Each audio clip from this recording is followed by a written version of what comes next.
अली से पूछो। ऐसी जिंदगी गुजारो जैसे हजरत फातिमा हजरत अली ने गुजारी। अल्लाह आपको सलामत रखे। बस ये बातें याद रखिएगा, माँ बाप की इज्जत करनी है, बीवियों को शोहर की इज्जत करनी है, औलाद को माँ बाप की कदर करनी है, और जितने भी अमीर हैं उन्हें गरीबों का भी ख्याल रखना है। गरीबों का ख्याल रखेंगे इंशाल्लाह। कभी कभी ना रोड पे सिग्नल पे भीख मांगने वाली औरतें बुर्के में जब दिखती है ना, तकलीफ होती है। या कोई दाढ़ी वाला सफेद कपड़ों में भीख मांगता, दिल दुखता है।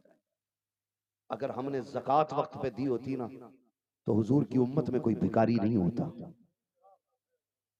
जिनके पास दौलत है वो ज़कात नहीं देते। खुदारा गरीबों का हक अदा करें, ज़कात वक्त पे अदा करें, फितरा दें, ताकि तेरे घर के दाने से किसी के घर का खर्चा चल सके।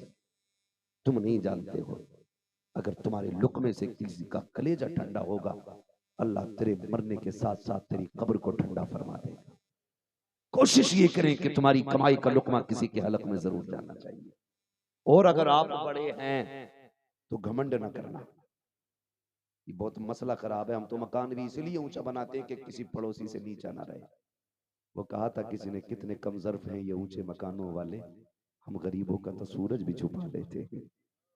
ख्याल रखिएगा, ख्याल रखिएगा, तेरी ऊंची छत से किसी गरीब का दिल ना दुख जाए, वरना अल्लाह जमीन फाड़ के उसे जमीन में धंसाने की ताकत रखता है।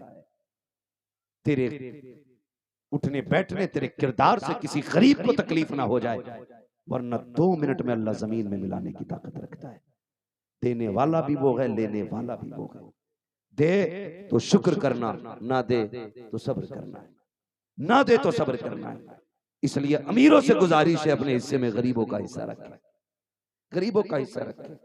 माँ बाप पे खर्च किया, सबसे अच्छी जगह खर्च करने की माँ बाप है। करते हो माँ बाप? हाथ नहीं उठवाऊंगा, बहुत झूठे हाथ उठ जाएंगे, मैं सब जानता हूं। अगर आप बाप से प्यार करते होगे तो उतना ही कीमती कपड़ा तुम्हारे बाप के बदन पे होगा जो तुम्हारे बदन पे। मिलाना अपने बाप के कपड़ों से जाके। अगर आप बाप से प्यार करते हैं तो उतने ही शोरूमों पे अपने बाप को लेके जाओगे जितने शोरूम पर जाके खुद पसंद करते हो। तब मैं कहूंगा बाप से प्यार करते हो, वरना ऐसे जोड़े तो बेवाएं बना देती हैं लोगों को, जैसे तुम बाप को बनाते हो। ये मैं तुम्हारे लिए ईद के लाया हूं, ये लाया हूं ना, लेके जा, बैठना, पसंद कर। पूरी जिंदगी तूने मेरी पसंद का ख्याल रखा है, आज मैं तेरी पसंद का ख्याल करूंगा। बैठाओ ना कभी बाप को ले जाकर के। और वो माँ जो पूरी जिंदगी 10 कपड़ों में से एक कपड़ा तुम्हारे लिए छाटती रही, उसे 10 बार भी पैर की बेटे की जूती निकाल के अपने हाथ से पहनानी पड़ी तो पहनाई, लेकिन 1 नंबर का जूता पहनाया बेटे को।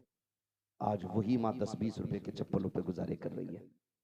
सोचना चाहिए, तेरे नारों से कुछ नहीं बनने वाला। इसे मजा तो तब है तू माँ को ले जाके बैठा दुकान में, पूरी जिंदगी तुझे पैर छूने का मौका ना मिला, बैठा के उसके कदमों में बैठ, अपने हाथ से जूती पहना, फिर निकाल, फिर पहना, फिर निकाल, फिर पहना।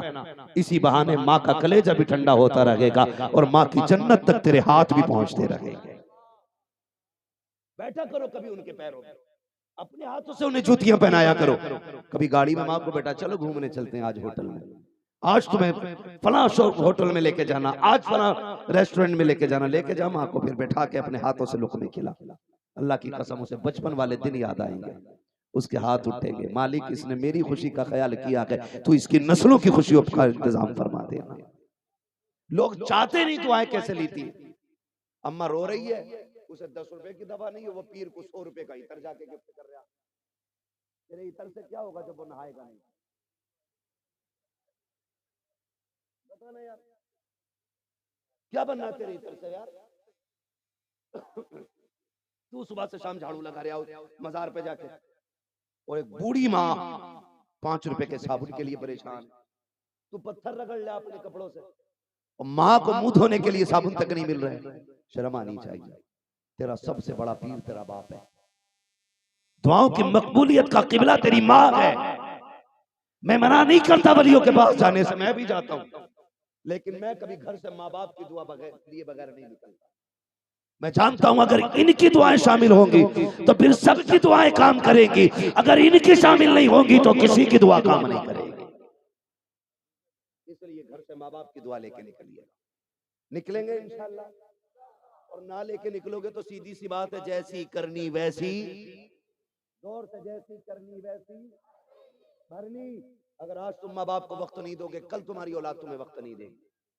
सीधी सी बात है, याद रखना, बुढ़ापा बड़ा दर्द वाला होता है। बचपन भी कमजोरी है, बुढ़ापा भी कमजोरी है, लेकिन बचपन में बहुत लोग गोद में उठा लेते हैं, बुढ़ापे में कोई मुंह तक नहीं लगाता है, कोई मुंह नहीं लगाता है। तुझे क्या लगता है, तू 1 महीने में 10 लाख कमाता था तो बुढ़ापे में तेरी इज्जत की जाएगी?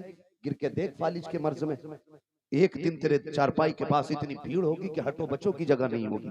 लोग कहेंगे कैसे हो गया, हटो बचो देखो दिखाओ। 3 दिन गुजरने दे, सिर्फ घर वाले रह जाएंगे।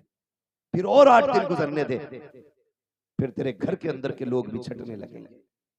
तेरे बेटे कहेंगे दूसरों से, मैं जरा बाहर जा रहा हूं, तुम अब्बा का ख्याल रखना। और 8 दिन गुजरेंगे तो बेटे सारे जाएंगे, अम्मा तू ख्याल रखना। फिर माँ भी सोच लेती है कौन इनके पास 24 घंटे बैठे। यार पहले दिन गिरा था तो हजारों की भीड़ थी, आज पानी के लिए भी मोहताज हो गया है। वो दिन जिंदगी में आना है यार, वो दिन जिंदगी में आना है, इशारों से पानी मांगेगा, कोई देने नहीं आएगा। जबान हिलना बंद कर देगी, अपने साथ छोड़ देंगे। काहे के अपने कहेंगे, जब तक खिला रहा है तब तक अपने कहें, जब तक मौज करा रहा है तब तक अपने कहें। इन्हें 2 घंटे दे, 3 घंटे खुदा को दिया कर। खुदा की कसम, जब दुनिया साथ छोड़ती है तब आके खुदा की रहमतें तुझे गोद में उठाया करती है। गलत नहीं कह रहा हूँ, ये कड़वी सच्चाई है। और याद रखिए, आज आपके पास पैसा है तो दुनिया यार है, और ये 2 दिन लगेंगे खत्म हो सकता है। अल्लाह एक थोड़ा निकाल दे कमर में ना, तो 8 दिन में सारा पैसा खत्म हो सकता है, सारा खत्म हो जाता 8 दिन में। बड़े बड़े पैसे वालों की जमीनें बिकती देख ली, और अगर वो कर्म कर देता है तो खुदा की कसम, जो लाखों में काम होने वाले थे वो 5 रुपए की पुड़िया में हो जाया करते हैं। उससे रिश्ता मजबूत रखो ना। कभी उस डॉक्टर से दवा ना लो जो ये कहे ले जा शिफा होगी, दवा उसी से लो जो ये कहे दवा मैं दे रहा हूं, शिफा रब का काम है। फिर हाथ में आती ही दवा असर काम न करने लगे तो बात है। मगर रब पे भरोसा करके काम कीजिएगा, माँ बाप की खिदमत कीजिएगा। मुझसे फरमाइश की गई है कि शजरा बयान कर दिया जाए, लेकिन मैं एक बात बता दूं, मैंने अब तक आपसे नहीं कहा कि आप सुभान अल्लाह कहो, कूद के कहो, उठ के कहो। मैं चाहता हूं संजीदगी से बंदा बात सुन ले, अगर बात दिल में उतर जाए ना तो फिर तकरीर कामयाब होती है। ये नहीं है कि मजमा खड़ा था, लोग चीख रहे थे, पागल हो गए थे, कुर्सी तोड़ दी, माइक फेंक दिया। अजीब लोग जज्बात में आते, यही भूल जाते माइक फेंक रहे हैं, स्टैंड फेंक दिया। और अगर इतने बेहोश हो सकते हैं तो उन्हें फिर तकरीर की इजाजत कैसे? बताया छाया अगर